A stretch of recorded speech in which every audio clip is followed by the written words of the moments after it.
En pasillos dorados, aromatizados con mirra, yace un olor que ningún incienso domina.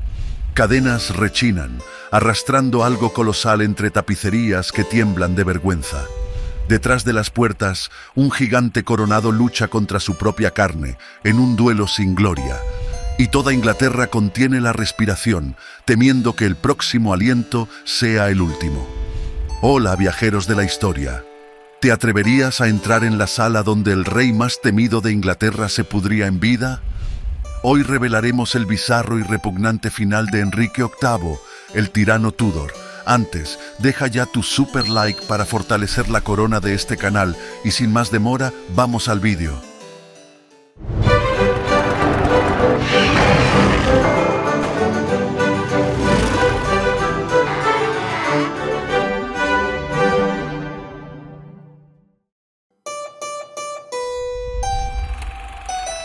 El coloso entubado. Enrique VIII ya no era el joven caballero de caderas ágiles que deslumbró a Europa. En el invierno de 1546 ocupaba casi todo el ancho del lecho en Whitehall, sofocado por almohadas que olían a alcanfor. Los sirvientes lo giraban como quien maniobra un tonel, temerosos de rasgar la piel tensa. Bajo las vendas, la vieja herida de torneo chorreaba un líquido color óxido, atrayendo moscas incluso en el frío. Los médicos serruchaban las botas para liberar el pie hinchado, y la carne exhibía tonos violeta y amarillo, como si el rey fuera un mapa de batallas perdidas. El aliento, endulzado con menta, no vencía el hedor que escapaba por las ataduras. Narran los cortesanos que el olor podía sentirse a 3 aposentos de distancia.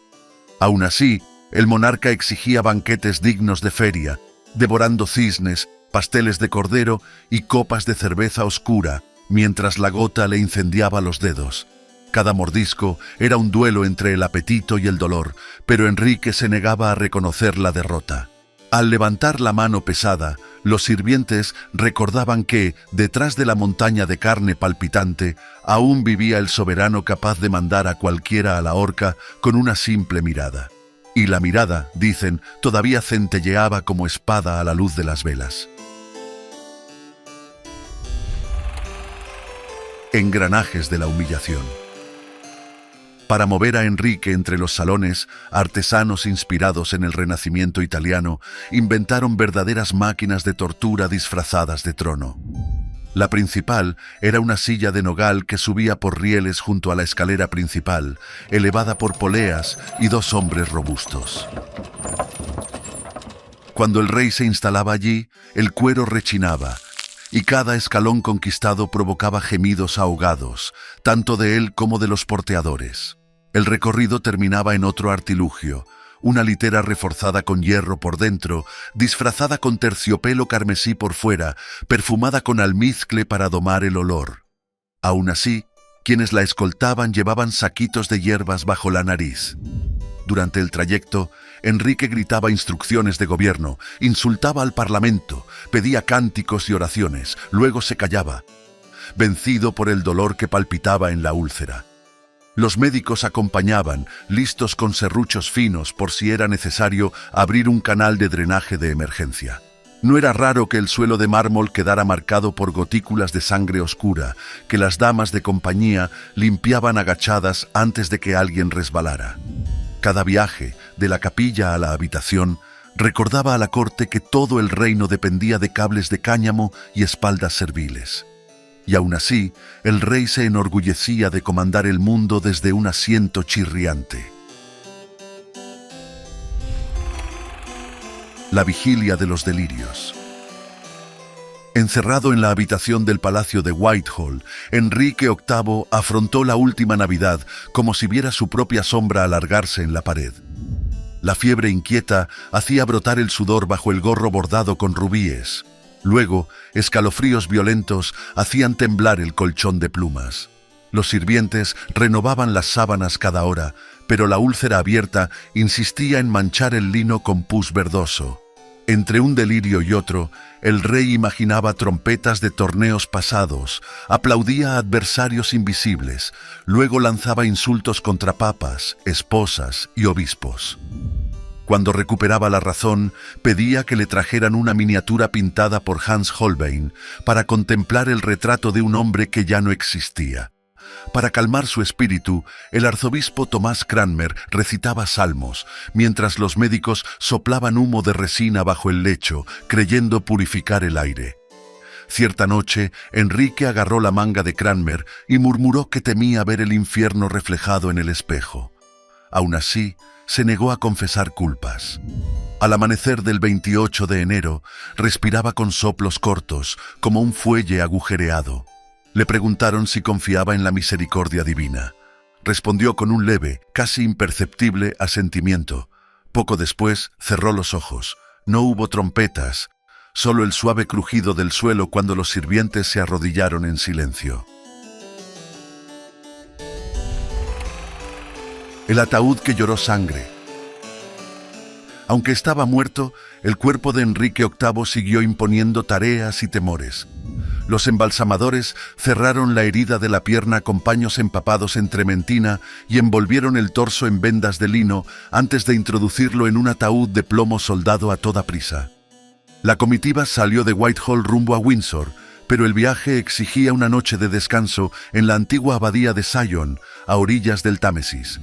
Allí, las velas humeaban mientras monjes expulsados por el propio rey susurraban salmos oscuros. Durante la madrugada, las paredes hicieron eco de un chasquido metálico. El ataúd cedió bajo la presión de los gases de la descomposición. Un fluido oscuro se filtró por una hendidura y formó un charco viscoso junto al altar improvisado. Dice la crónica que un perro callejero lamió el líquido, cumpliendo una profecía que comparaba a Enrique con el rey Acab, devorado por perros. Si el perro existió o no, el escándalo recorrió Londres a la velocidad de un trueno, sirviendo de lección sobre el orgullo y el exceso. Al amanecer, los sirvientes limpiaron el suelo con vinagre, cubrieron la caja con alfombras y continuaron la procesión. En la capilla de San Jorge, el rey fue depositado junto a Juana Seymour sin epitafio dorado, en la más silenciosa de las derrotas. Y así, del coloso solo quedaron polvo y susurros.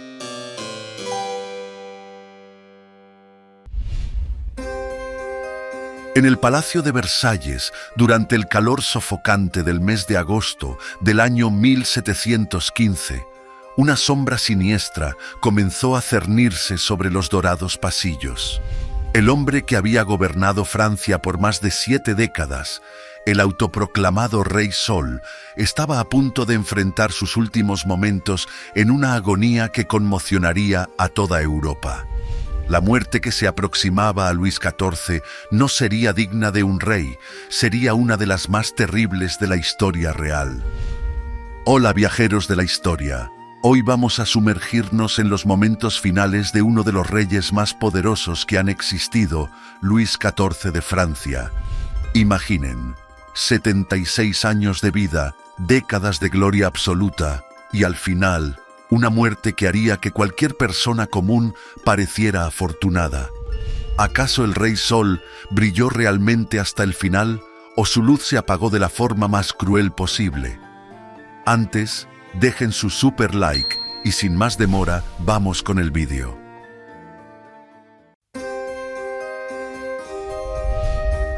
Los primeros signos del fin. Era una cálida mañana del mes de agosto del año 1715, cuando los médicos de la corte notaron algo inquietante en la pierna izquierda del rey. Luis XIV, a sus 76 años, caminaba con dificultad por los salones de los espejos de Versalles, apoyándose discretamente en las paredes ornamentadas. El dolor que sentía no era común, era algo más profundo y amenazador. El monarca que un día había danzado por los salones con una gracia incomparable, ahora cojeaba visiblemente. Sus cortesanos susurraban entre sí, intercambiando miradas de preocupación cuando el rey pasaba. La mancha oscura que había aparecido en su pierna izquierda crecía día tras día, extendiéndose como una sombra maligna bajo la piel real.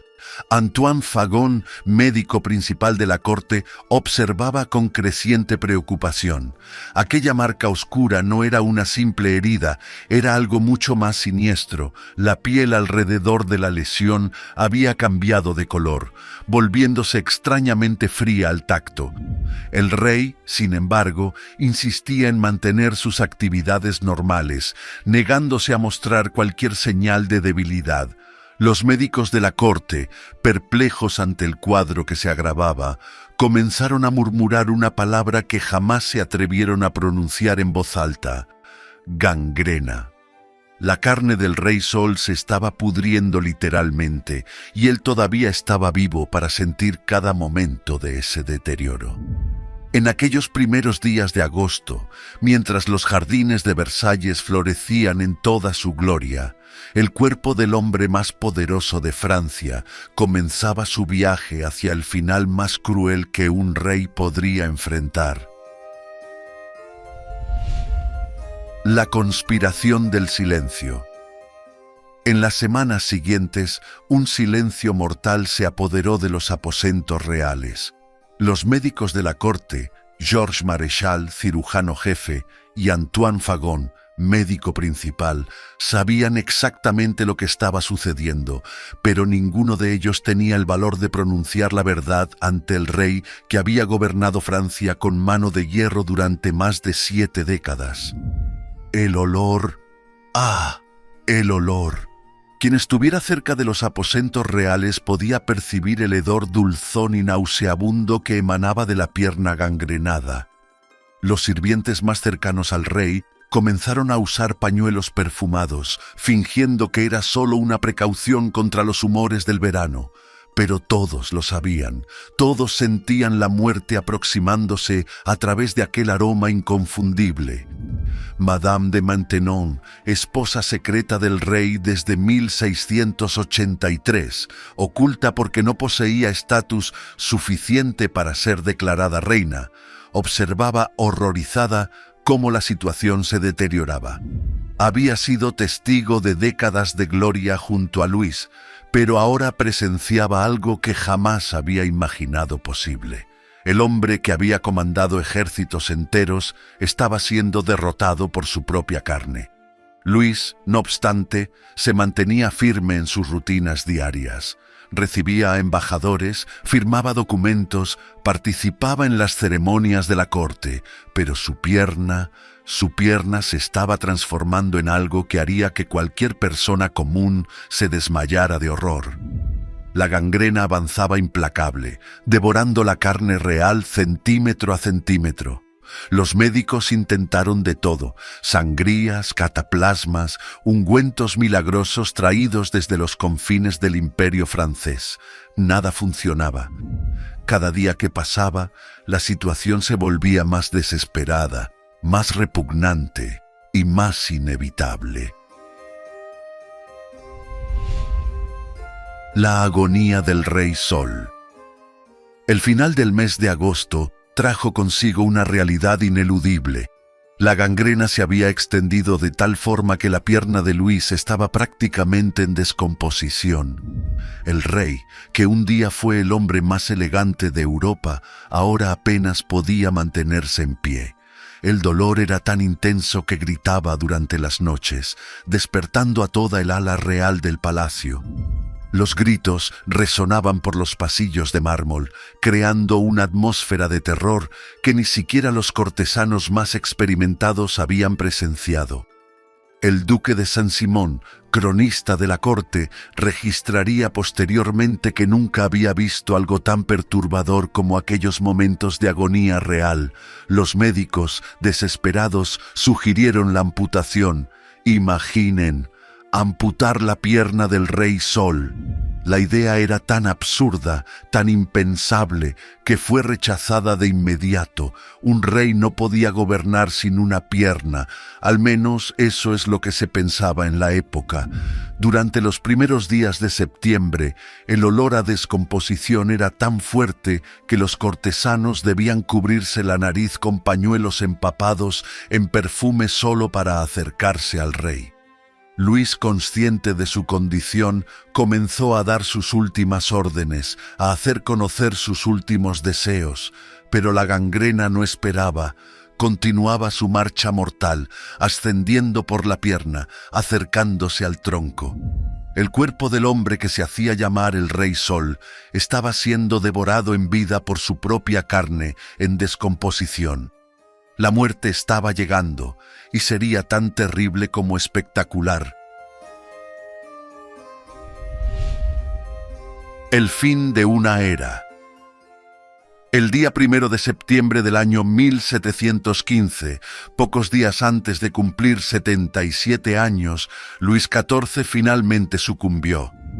La gangrena había vencido al Rey Sol.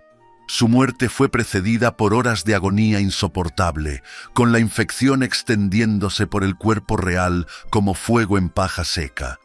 Las últimas palabras del rey fueron dirigidas a su bisnieto y sucesor, Luis XV, que entonces tenía solo 5 años de edad. «Hijo mío, evita la guerra tanto como puedas. Es la ruina de los pueblos». Eran las palabras de un hombre que comprendía finalmente su propia mortalidad. Los últimos momentos del rey fueron presenciados por un pequeño grupo de cortesanos y médicos que apenas podían soportar el horror de la escena.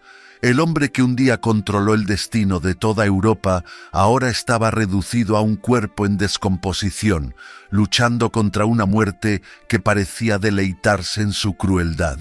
El cardenal de Rohan administró los últimos sacramentos mientras el rey respiraba con dificultad. Madame de Maintenon sostenía su mano, intentando ofrecer un consuelo final al hombre que había sido su obsesión durante décadas. Cuando el rey finalmente cerró los ojos por última vez, un suspiro de alivio resonó por los pasillos de Versalles. No era solo alivio por la muerte de un tirano, era alivio por el fin de un espectáculo de horror que se había prolongado durante semanas. El olor a gangrena tardaría meses en desaparecer por completo de los aposentos reales. Así murió Luis, el Rey Sol. No en batalla, no en gloria, sino consumido por su propia carne putrefacta. Prepárate para descubrir los secretos de un monarca enigmático, cuya misteriosa tartamudez y apariencia intrigante ocultaban misterios que hasta el día de hoy fascinan a historiadores y curiosos. Adéntrate en el universo de este soberano y descubre las curiosidades de su reinado y legado, que sacudieron la historia de España. Hola viajeros de la historia, hoy conoceremos quién fue Carlos II, el hechizado. ¿Estás curioso por descubrir todo sobre él? Antes deja tu super like y sin más preámbulos, vamos al video.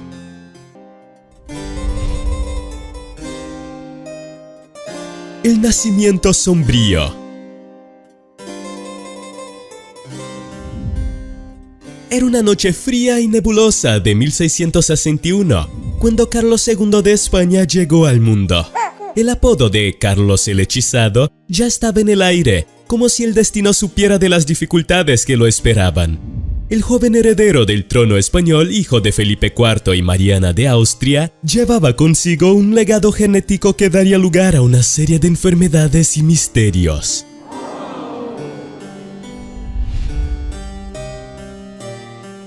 El origen de la maldición.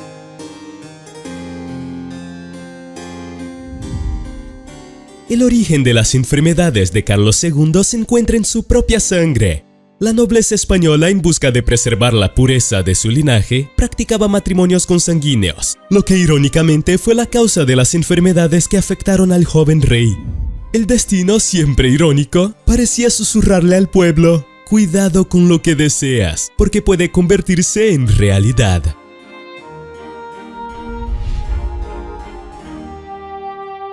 La tartamudez real.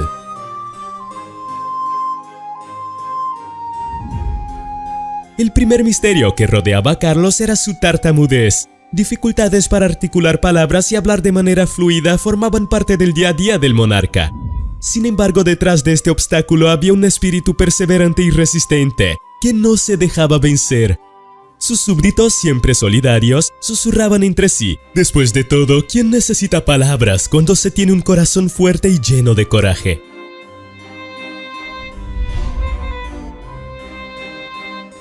La sombra de la infertilidad.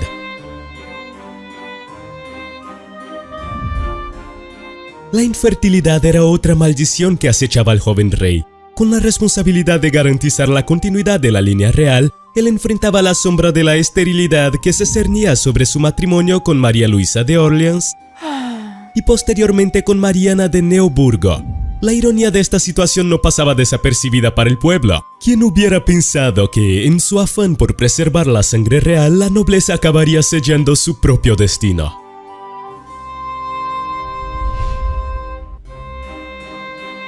La inquietud del estómago.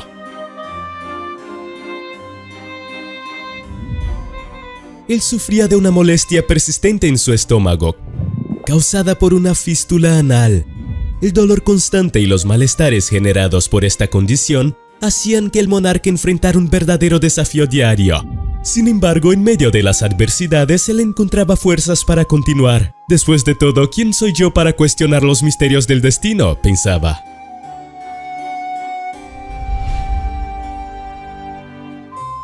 La memoria perdida.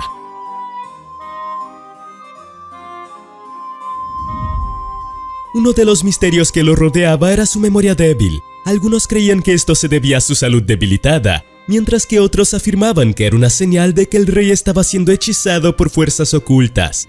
La verdad, sin embargo, permanecía velada como un secreto guardado bajo 7 llaves.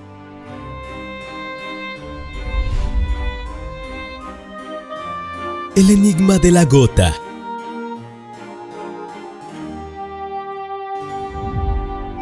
Otra condición que afligía a Carlos era la gota, una enfermedad que provocaba dolores intensos en las articulaciones y dificultaba la movilidad del rey. Envuelto en misterio, muchos especulaban sobre las razones de esta enfermedad, algunos atribuyéndola a los excesos de la realeza y otros creyendo que era otro capítulo de la maldición que asombraba al monarca. El rey, sin embargo, enfrentaba su condición con estoicismo, diciendo: «Si la vida me dio limones, haré limonada».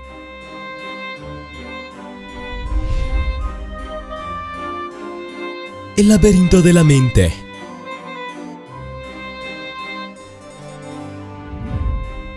La salud mental de Carlos también era objeto de especulaciones y teorías. Se decía que el rey sufría de melancolía y tenía lapsos de lucidez, como si estuviera vagando en un laberinto sombrío. En momentos de introspección, él buscaba refugio en el arte y la literatura, buscando en la sabiduría de los antiguos la clave para desentrañar los enigmas que lo afligían.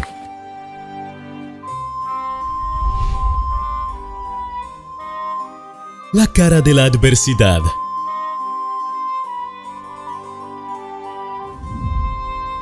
La apariencia marcada por una nariz prominente y una mandíbula sobresaliente, conocida como prognatismo, también era motivo de inquietud y curiosidad.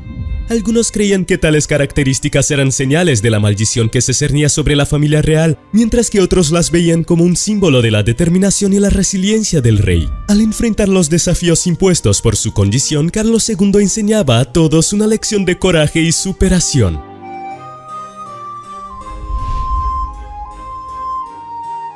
El legado enigmático.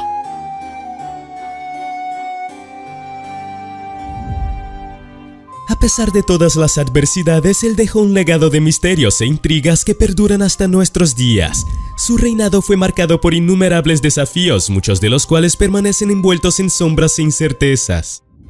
Sin embargo, el rey hechizado también dejó un mensaje de esperanza y superación, mostrando que incluso ante las mayores dificultades, es posible encontrar fuerzas para seguir adelante.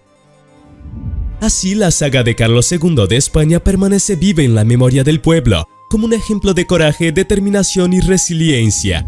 Los misterios y enigmas que envuelven su vida y reinado continúan fascinando a estudiosos y curiosos, demostrando que incluso después de siglos, el legado del rey hechizado aún es capaz de capturar la imaginación y el corazón de aquellos que se aventuran en su historia.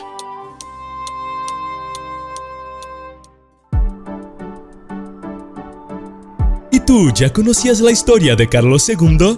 ¿Qué vida difícil llevó, no es cierto? ¿Qué llamó más tu atención? Déjalo en los comentarios. No te vayas de este video sin dejar tu super like, ayuda mucho al canal. Un gran abrazo y nos vemos en el próximo video. ¡Hasta pronto!